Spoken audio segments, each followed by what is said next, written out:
गुरु भक्ति योग।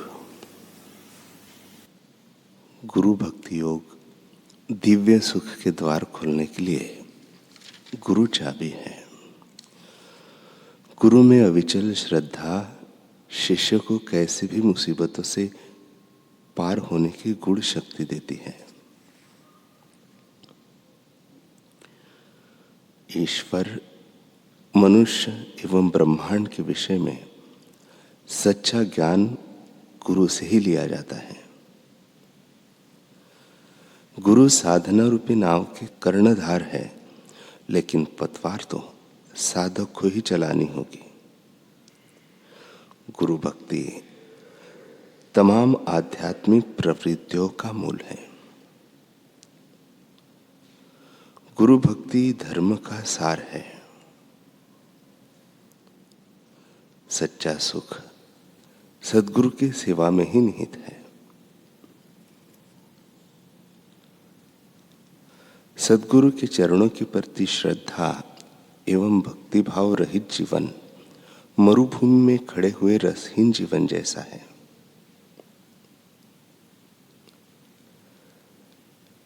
जीवन का पानी गुरु में दृढ़ श्रद्धा ही है। दुख से मुक्ति पाने के लिए नहीं, अपितु दुख सहन करने की शक्ति एवं तितिक्षा प्राप्त करने के लिए प्रार्थना करो।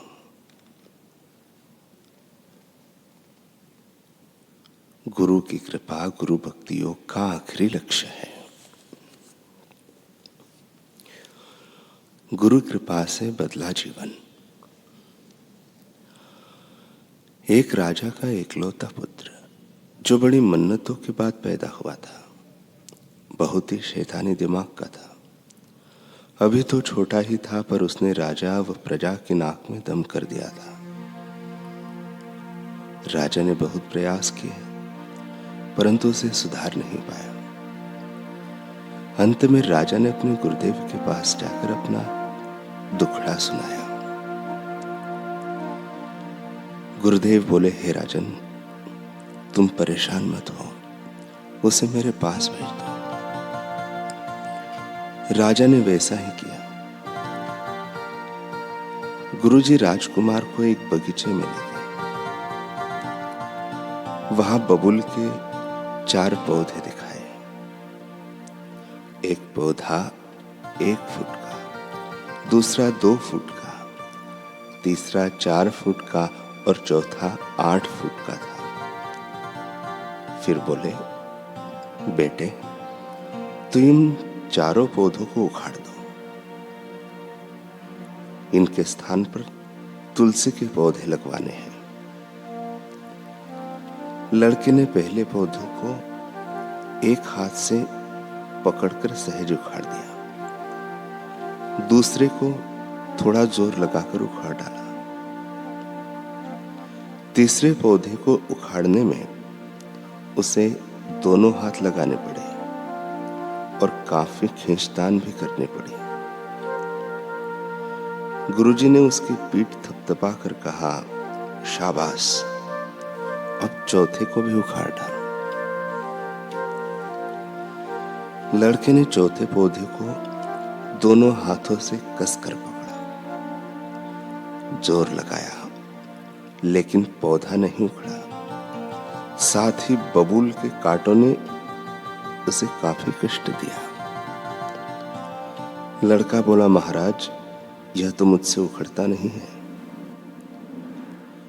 गुरुदेव ने स्नेह बरसाते हुए राजकुमार के सिर को सहलाया और समझाते हुए कहा, बेटा, उखड़ेगा भी नहीं, जड़ें गहरी गई हैं। हमारी बुरी आदतें भी बबूल के पेड़ जैसी ही है। शुरुआत में इन्हें दूर करना आसान होता है, लेकिन जब हम उन आदतों को छोड़ते नहीं तो उनकी जड़ें बहुत गहरी हो जाती हैं और उन्हें इस बबूल के पौधे की तरह उखाड़ना कठिन हो जाता है। और ये बुरी आदतें हमें जन्म जन्मांतर तक भटकाती रहती है। अब उस राजकुमार की आंखें खुल गई। उसे अपनी गलती का एहसास हुआ। गुरुदेव के श्री चरणों में वह दंडवत प्रणाम कर क्षमा मांगने लगा और संकल्प लिया कि अपनी बुराइयों को उखाड़कर जीवन गुरुदेव की आज्ञानुसार ढालेगा और ऐसा कोई कर्म नहीं करेगा जिससे उसके द्वारा किसी को भी कष्ट पहुंचे। इस प्रकार उस दिन से गुरु कृपा ने उसका जीवन ही बदल दिया। कहा तो सबकी आंखों का काटा बना हुआ राजकुमार और कहा अब सबकी आंखों का तारा बन गया। संतों का संग और युक्ति समस्याओं का समाधान करती है और ऊंचाइयों को छुआती है। हे गुरु ज्ञान, हे गुरु कृपा, हमारे दिल में सदा निवास करना। कुछ लोग कहते हैं भगवान भक्तों पर कृपा करते हैं। कहते होंगे भगवान कृपा, परंतु गुरु नहीं होंगे तो भक्त कैसे होंगे और भगवान कृपा किस पर करेंगे। रामचरितमानस में आता है, गुरु बिनु भव निधि तरई न कोई, जो बिरंची शंकर सम होई।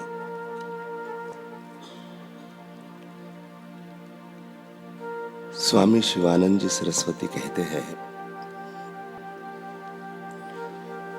सत्य के कंटक में मार्ग में आपको गुरु के सिवाय और कोई मार्गदर्शन नहीं दे सकता।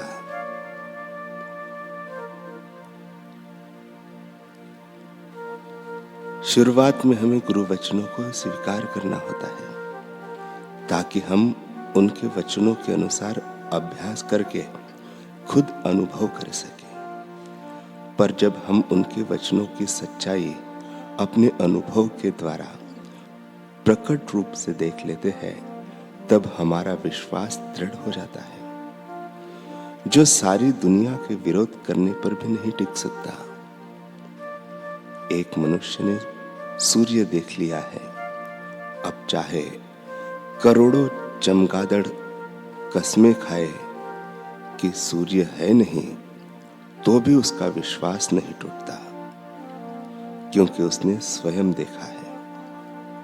जिसकी आंतरिक आंख नहीं खुली, वे सच्चाई से वंचित रह जाते हैं। संत जब संसार में प्रकट होते हैं, तो वे संसार के सामने अपना जीवित दृष्टांत उपस्थित करते हैं और आत्मज्ञान का प्रवाह चला देते हैं। ऐसे सद्गुरुदेव की पूजा करने से सबकी पूजा हो जाती है। निश्चल दास जी महाराज ने कहा है, हरिहर आदिक जगत में पूज्य देव जो कोय, सद्गुरु की पूजा किए सबकी पूजा होए।